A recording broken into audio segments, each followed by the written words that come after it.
In various world cultures and religions, we encounter many intriguing entities: demons, jinn, evil spirits, fallen angels, and various characters alike.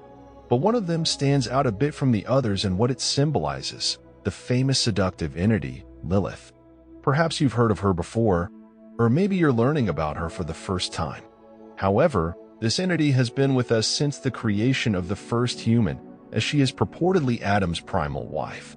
So why aren't many of us aware of such a significant entity according to religious lore?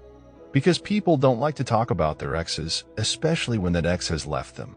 Before the video, if you subscribe to the channel, you will make me really happy. Now we can continue the video. Myths, epics, and even religions, over thousands of years in human history, have evolved from their original forms, sometimes becoming diluted, sometimes overly embellished with each passing generation and civilization. None of this can escape the misinformation that time brings. After all, humans are creatures who choose to smooth over what doesn't suit them and exalt what does. One of the most serious subjects subjected to this misinformation, unfortunately, is the issue of women. Despite efforts in modern times through laws and systems to achieve gender justice and equality, we still live in a blatantly patriarchal world. So, have you ever thought about why? If the ultimate creator created us all equally, with no regard to gender or color, and said, "The most righteous among you is the most honorable in the sight of God," then why is the world like this today? To understand this, you must understand the story of a being called Lilit, because while her story may be filled with symbolism or metaphors, it is essentially the story of how today's patriarchal society was designed and how women were relegated to a secondary role. In this video, together, we will embark on a journey through time and see step by step how Lilith came into existence throughout human history and how she transformed into the entity that kills babies in their cradles today. If you're ready, our journey begins. As far as we've been taught, we find ourselves in the lands where history began, and as usual, the Sumerian civilization emerges.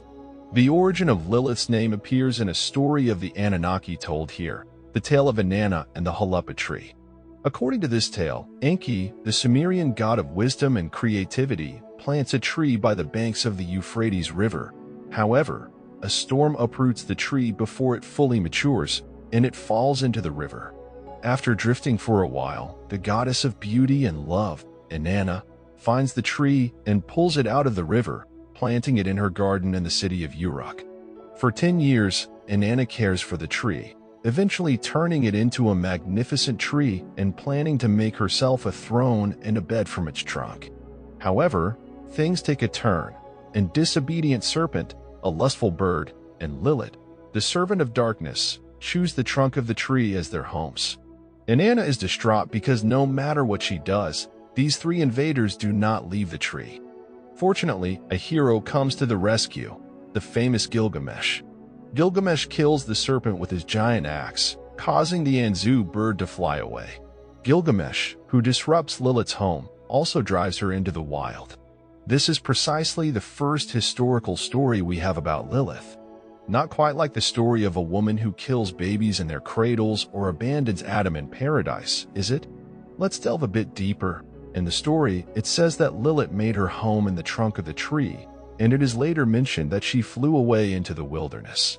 In fact, when we investigate the etymology of the word, we understand why.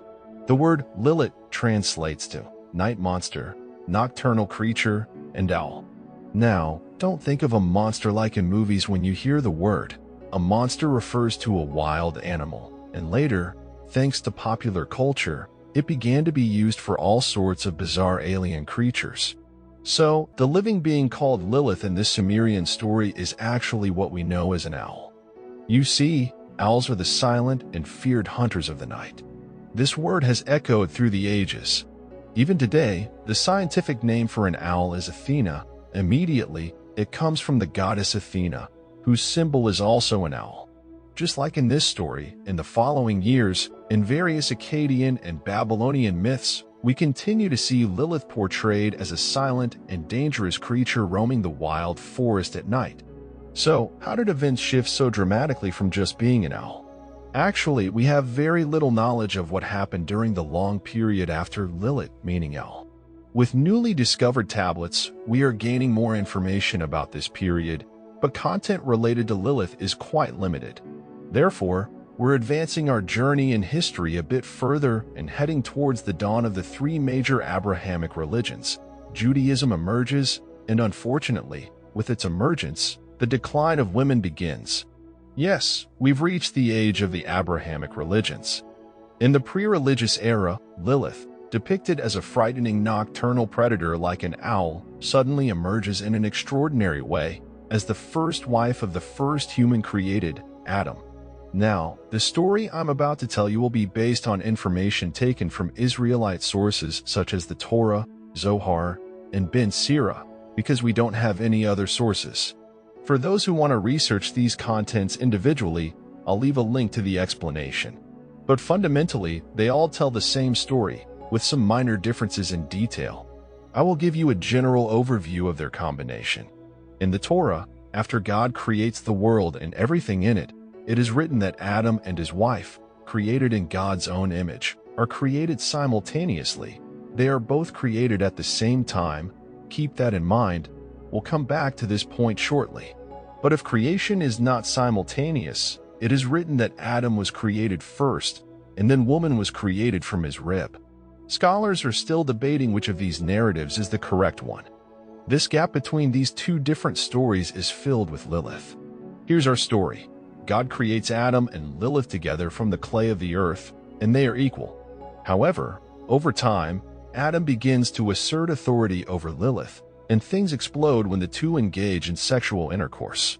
Lilith sees this as injustice and humiliation because Adam is always on top of her in both everyday life and during sexual intercourse, and she says, "We are equal, I also have rights, and I want to be on top." Adam refuses to accept this, and the argument turns violent. Some accounts even suggest that Adam resorts to violence. In response, Lilith, who has had enough, utters the secret name of God 3 times and flies away from paradise. In the meantime, Adam is distraught from loneliness and tells God about his situation. Now, let me address something that some people have been saying in the comments, that I'm being too harsh on the Torah, the Bible, or the Israelite sources, and that it's shameful, and so on. They should listen well.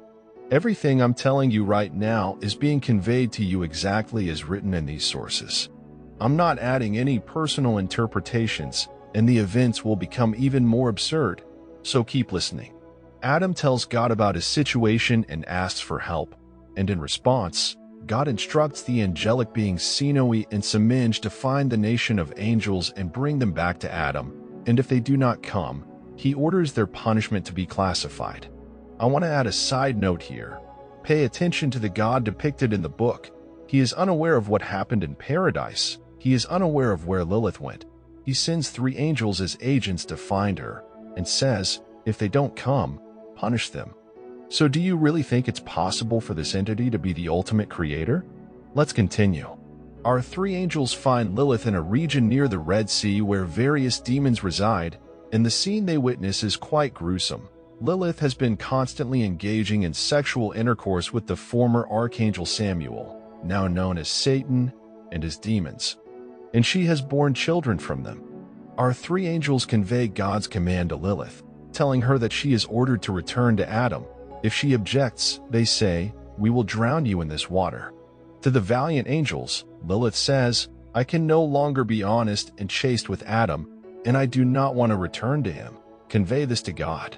In response, God punishes Lilith by castrating Samuel so that she will no longer engage in further relations with him, and he tells her that every child she bears will die every day.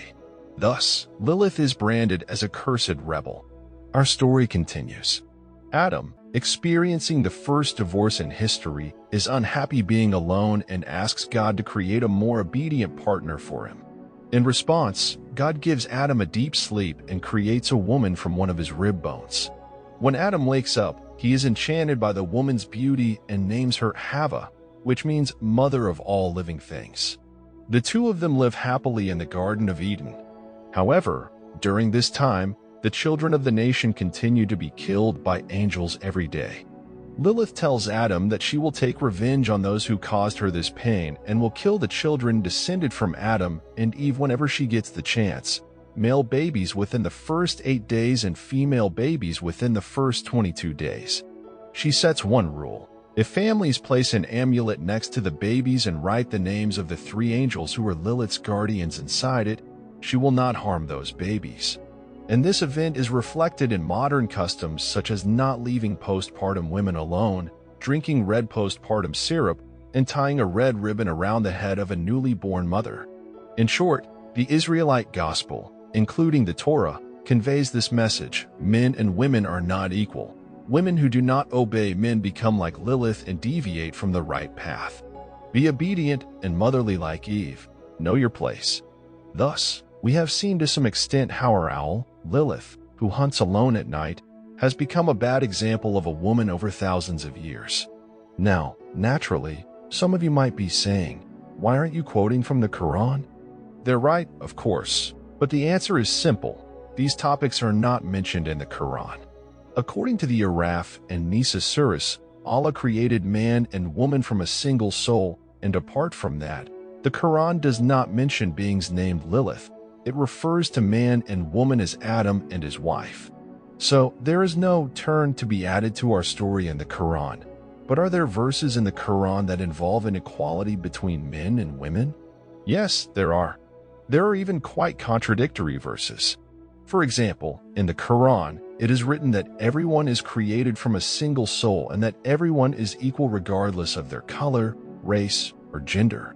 But it also states in verses like Baqarah 2 that the testimony of one man is equal to that of 2 women, or in Nisa 34, it states that Allah has made men superior to women and that men are in charge of women because they spend from their wealth.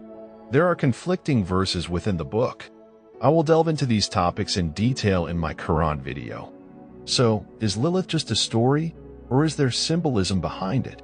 Yes, there is. Especially in Zohar and Kabbalah, we see this symbolism more clearly.